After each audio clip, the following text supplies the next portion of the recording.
안녕하십니까, 프라임에셋 구재현 본부장입니다. 오늘 영상 주제는 제가 이륜차 운전자 보험 판매를 많이 하고 있잖아요. 문의 연락도 많이 주시고 또 가입도 많이 해주셔서 제가 감사 인사도 드릴 겸 이륜차 운전자 보험 가입하시는 분들이 주되게 질문하시는 공통적인 질문들 한 10가지 정도 뽑아서 그 내용을 좀 공유하려고 영상을 찍게 되었습니다. 어떤 질문들이 가장 많이 올라오냐면 제가 하나씩 좀 소개를 시켜 드릴게요. 이땡현 님이 질문해 주신 내용입니다. 직업에 따라 보험료가 다른가요? 이 질문을 해 주셨는데요. 오토바이 관련된 직업이 아니면 보험료에 큰 차이가 없습니다. 다만 그 오토바이를 운행하는 방법이 가족용이냐 아니면 비유상 운송이냐 아니면 유상 운송이냐, 요거에 따라서 보험료는 달라집니다. 가족용 레저용은 뭔지 다들 아실 거예요. 일반적으로 그냥 타시는 거.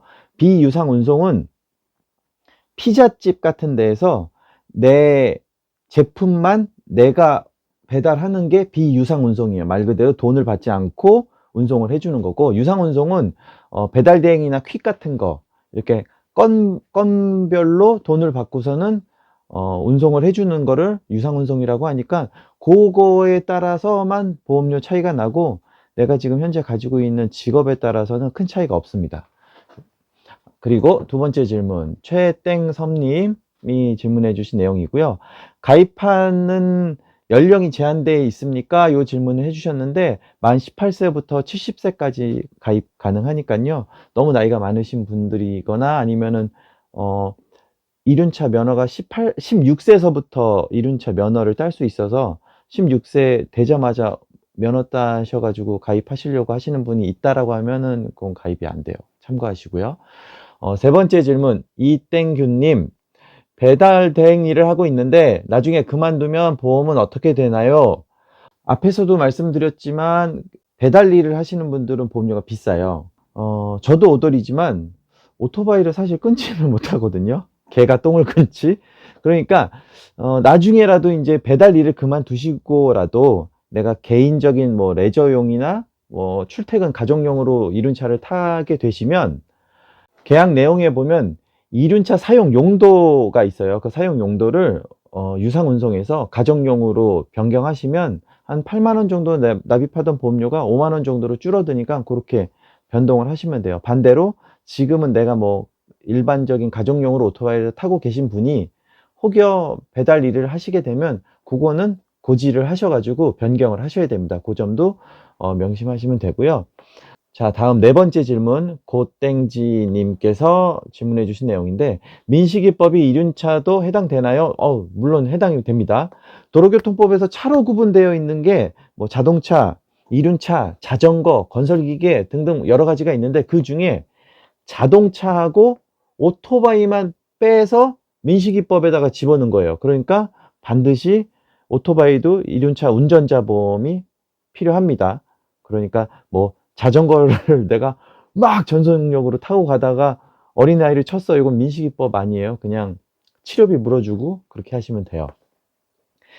다섯 번째 질문, 권땡식 님이 질문해 주신 내용입니다. 피자집을 운영하고 있는데 제가 직원들 거를 가입해 주고 싶은데 어떻게 해야 되나요? 이렇게 질문해 주셨는데, 설명을 해드리기 위해서 개념 정리를 할게요. 계약자는 돈 내는 사람, 피보험자, 보상을 받는 그 주체가 되는 사람이 피보험자예요. 자, 요거를 일단 알고 계셔야 되고, 두 가지 방법이 있어요. 계약자는 사장님이 되시는 거고, 피보험자는 직원이 되면 돼요. 그러니까 사장님이 돈을 계속 내주는 거죠. 내 통장에서 자동이체로 직원 보험료가 빠져나가게 하실 수 있는 방법이 하나가 있고, 이 방법일 경우에는 만약에 A라는 직원이 그만두고 B라는 직원이 새로 왔어. 그러면은 피보험자 변경이 돼요. 이 이륜차 운전자 보험 이 업주님이 가입을 하시는 경우에는 피보험자 변경이 돼서 이렇게 바꾸는 경우가 있고, 계약자, 피보험자 다 직원으로 놓고 그냥 사장님이 자동 이체만 이렇게 해주시는 그런 방법도 있는데, 그런 경우에는 만약에 이 직원분이 이제 퇴사를 하면 너 앞으로도 오토바이 계속 탈 거면 이 보험 가지고 가서 네가 돈 내면서 보험을 계속 유지해서 타라, 이렇게 주시면 돼요. 뭐 만약에 이 친구가 뭐 오토바이 안 탈 거다 그러면 그때 해지하셔도 되고요. 이륜차 운전자 보험은 그 달 보장받을 돈을 그 달 보험료를 내는 거예요. 그러니까 안 타면 그냥 바로 해지하시면 돼요. 간단하죠? 자, 고땡기님, 저는 바이크 탄 경험이 많은데 왜 보험료가 이렇게 비싼가요? 이거 질문해 주신 분 나이가 26살이에요.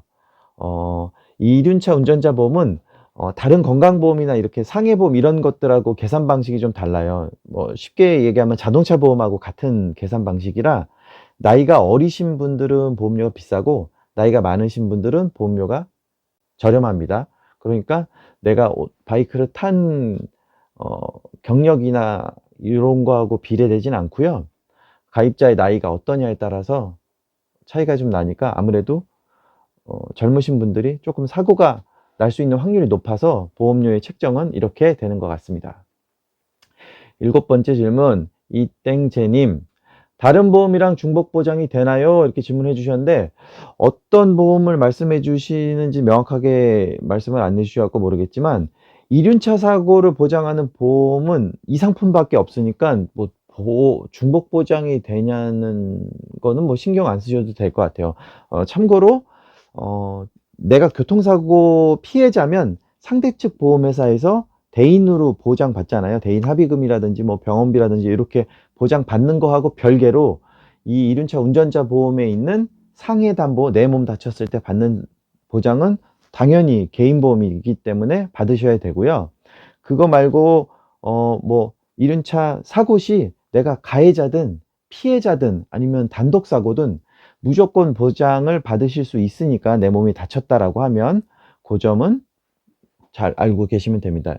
유일한 상품이어 가지고 다른 거랑 뭐 중복 보장되는 요거는 전혀 신경 안 쓰셔도 돼요. 8번째 질문, 손땡광님, 자동차 운전자 보험이 있는데 이걸 또 가입해야 하나요? 제가 누차 얘기하지만 우리나라의 모든 보험에 기본 공통된 약관이 이륜차 부담보라는 항목이 있어요. 말 그대로 이륜차 사고는 보상하지 않는다가 전제 조건이에요. 자동차 운전자 보험이 있어도 이륜차 운전자 보험은 따로 가입을 하셔야 돼요. 벌금은 자동차 운전자 보험 거를 가입을 하셔도 해주는데 그 외에 형사합의 지원금이라든지 변호사 선임 비용이라든지 그 외에 이제 짜잘한 특약들은 다 보장이 안 돼요. 그리고 무엇보다도 이륜차 사고 시 내 몸 다치는 거를 보상해 주는 상품이 이것밖에 없으니까 사실 라이더 입장에서는 이런 상품이 있는 것만으로도 감사할 일이죠. 네. 9번째 질문, 장땡주님, 저는 여자인데요. 오토바이를 아주 가끔 타고 있습니다. 보험료가 차이가 나나요? 라는 질문인데, 요거는 자동차 보험에는 자동차를 적게 타면 할인해주는 마일리지 특약이 있어요. 근데 개인 건강보험에는 그런 특약은 없습니다. 그러니까 내가 적게 탄다고 해서 보험료가 좀 저렴하거나 뭐 이런 것들은 없어요.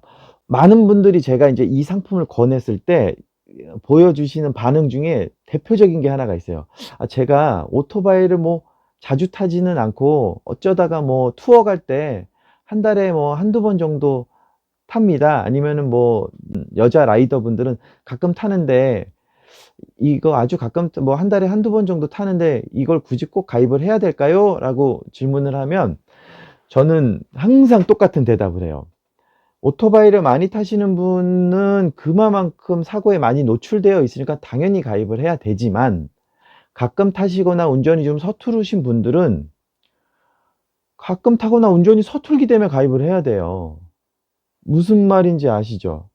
잘 타시는 분들, 많이 타시는 분들은 당연히 위험에 노출이 많이 되기 때문에 가입을 하는 거지만 가끔 타고 운전이 서투신 분들은 운전이 서툴고 가끔 타기 때문에 네, 가입을 하셔야 돼요. 민식이법은 그 민식이법이 갖고 있는 그 함정은 누구도 빠져나갈 수가 없어요. 그냥 사고 나면 그냥 덤탱이 써야 되니까 명심하시고 꼭 가입하세요.